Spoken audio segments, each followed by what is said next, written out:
First posting ఎక్కడొచ్చిందండి? First మేము గ్రేహౌండ్స్‌లో అవును. Training అయిపోయిన గ్రేహౌండ్స్‌కి వచ్చాము. అక్కడ నుండి అప్పుడు ములుగులో ఏఎస్పీగా అటాచ్ చేశారు. అక్కడ ఒక 8 నెలలు ఏఎస్పీగా ఓకే. అటాచ్‌మెంట్‌లో ఉన్నాము. సో, దాని తర్వాత జగిత్యాల. ఓకే. సార్ ములుగు అనగానే ఒకప్పుడు బాగా ఎఫెక్టెడ్ ఏరియా. ములుగు, గోవిందరావుపేట, ఏటూరు నాగారం, తాడ్వా ఇదంతా కూడా. మీకు వెళ్ళిన తర్వాత అక్కడ మావోయిస్టు అనేది ఎఫెక్ట్ లేకపోవచ్చు కానీ ఇంకొక రకంగా అక్కడ ఇష్యూ ఉంటది. మీరే బాగా ఐడెంటిఫై చేసిన ఇష్యూ ఏంటి అక్కడ? అంటే బేసిక్‌గా అండి అప్పుడు మేము ఎస్పీ గారికి అటాచ్ అయ్యి ఉన్నాము. అప్పుడు పోస్టింగ్స్ కొంచెం డిలే అవ్వడం వల్ల.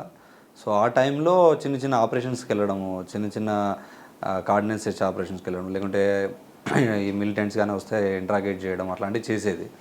సో, దానిలో బేసిక్‌గా అర్థమైంది ఏంటంటే చాలా వరకి మనము అక్కడ ఇష్యూస్ ఏం లేవు. మోస్ట్‌లీ మనకు గుత్తిక గుంపులు కానివ్వండి, వాళ్ళ కొంచెం సపోర్ట్ వాళ్ళకుంటుంది. సో, వాళ్ళు రావడం ప్లస్ కొంచెం వెనుకబడ్డ ప్రాంతం అదంతా గూడా. జనాలు గూడా చాలా మంచివాళ్ళు. వాళ్ళు ఏంటంటే వాళ్ళ వాళ్ళ ప్రపంచంలో వాళ్ళు ఉంటారు. అవును.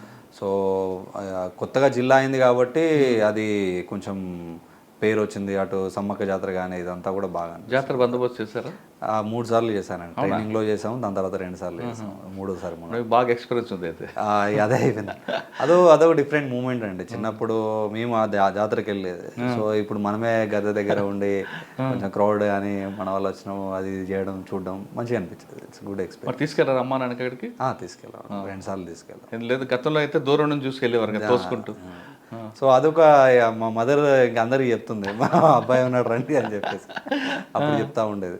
Okay. So, it was a good experience. Mulugu తర్వాత అండి? ములుగు తర్వాత అడిషనల్ ఎస్పీ జగిత్యాలకి వెళ్ళాము. ఓకే. అక్కడ ఒక 8 మంత్స్. దాని తర్వాత డీసీపీ పెద్దపల్లి ఒక 5-6 మంత్స్ చేశాము. సార్ డీసీపీ పెద్దపల్లిలో మీ వర్క్ ఏముందండి అక్కడ? మీకు ఛాలెంజ్ ఏమొచ్చింది చెప్పండి. డీసీపీ పెద్దపల్లి ఒక 6 మంత్స్ చేశాము. బేసిక్‌గా అక్కడ మనకి ఈ ఇటుక బట్టీలు చాలా ఎక్కువగా ఉంటాయి. హైవే ఉంటుంది, ఇటుక బట్టీలు ఎక్కువ ఉంటాయి. సో, ఇటుక బట్టీలు మైగ్రెంట్ లేబర్స్ ఏదైతే ఉంటారో వాళ్ళందరూ 6 మంత్స్ ఇక్కడ ఉంటారు, 6 మంత్స్ ఒరిస్సాలో ఉంటారు. బేసిక్‌గా జూన్ నుండి డిసెంబర్ వరకు వాళ్ళు ఒరిస్సాలో ఉంటారు. ఒక పంట అక్కడ వ్యవసాయం చేసి ఇక్కడికి వస్తారు. ఓకే. సో, మళ్ళీ డిసెంబర్ నుండి నెక్స్ట్ మే వరకు ఇక్కడ ఇటుకలు చేస్తారు. సో, వాళ్ళు చేసినప్పుడు వాళ్ళ పిల్లల్ని కూడా తీసుకొస్తారు. సో, వాళ్ళకి నేను ఇన్స్పెక్షన్‌కి వెళ్ళినప్పుడు చాలా వరకు ఎక్కడ కూడా పిల్లలకి ఫెసిలిటీస్ లేకపోవడము, వాళ్ళు కూడా ఈ పేరెంట్స్ తోటి మట్టి దగ్గర ఉండడము, వాళ్ళు పని చేయకుండా కూడా అక్కడే ఉండడము.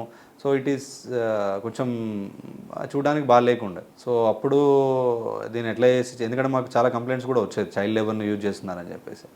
సో, వాళ్ళందరినీ పిలిపించి మేము అక్కడ వాళ్ళని కొంచెం మోటివేట్ చేసి మీ బ్రిక్ ఇండస్ట్రీ అందరినీ కూడా, ఎందుకంటే వాళ్ళతోటే చేయించాలని, మీరు ఇట్లా స్కూల్స్ పెట్టండి బాగా చేయండి అని చెప్పేసి వాళ్ళు మోటివేట్ చేస్తే వాళ్ళు స్కూల్స్ కట్టించారు. ధృవ స్కూల్స్ అని ఒకటి పెట్టించాను. సో, ప్రతి దానిలో మళ్ళీ పెట్టినా కూడా, స్కూల్స్ పెట్టినా కూడా మళ్ళీ పేరెంట్స్ దగ్గర పిల్లలు వెళ్తూ ఉన్నారు ఎండలో కూడా. సో, వాళ్ళని అట్రాక్టివ్ చేయాలంటే మేమేం చేసామంటే అప్పుడు మా ఇన్స్పెక్టర్స్ అందరం కూర్చొని ఒక టీవీ పెట్టడం స్టార్ట్ చేసాం ప్రతి స్కూల్లో. ఆ టీవీలో ప్రీలోడెడ్ రైమ్స్, ఇప్పుడు మన పిల్లలైతే ఎట్లా చూస్తారో రైమ్స్ కానివ్వండి, స్టోరీ టెల్లింగ్, ఇంగ్లీష్ ఇవన్నీ కూడా ఒక 20 GB వరకు తీసి టీవీకి అటాచ్ చేసాం. సో, ఆ రైమ్స్ ప్లే చేస్తూ ఉంటే పిల్లలంతా అది చూసుకుంటూ ఉండేది.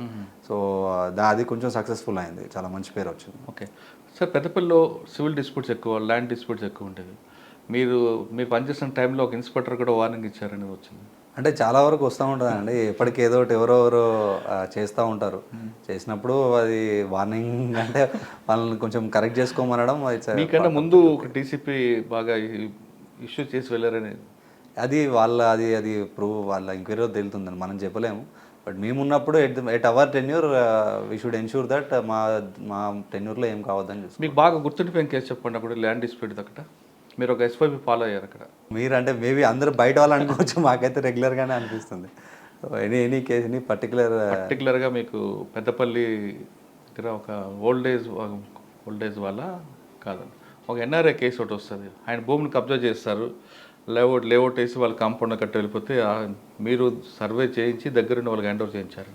ఎన్ఆర్ఐది ఏమో ఐడియా లేదండి. అంతకుముందు అయితే ఒక పోలీస్ ల్యాండ్ ఓవర్ కబ్జా చేస్తే మాత్రం నైట్ దాన్ని డిమాలిష్ చేసి దాన్ని ప్లాంటేషన్ చేసాము. సో, అదొక అంటే పోలీస్ ల్యాండ్ కబ్జా చేసే అంత స్థాయిగా ఉన్నారు అక్కడ. అంటే అప్పుడు వీళ్ళు పట్టించుకోలేదు. సో, అట్లా అయినప్పుడు మేము ట్రైనింగ్లో ఉన్నప్పుడు జరిగింది యాక్చువల్లీ. సో, అక్కడ అంతా తీసి నైట్ ఎన్ఆర్ఐది మీకు గుర్తులేకపోతే చంద్రశేఖర్ రెడ్డి గారే మీకు రిఫర్ చేశారు కేసు. కావచ్చు అండి, అయితే చేయవచ్చు. I may not be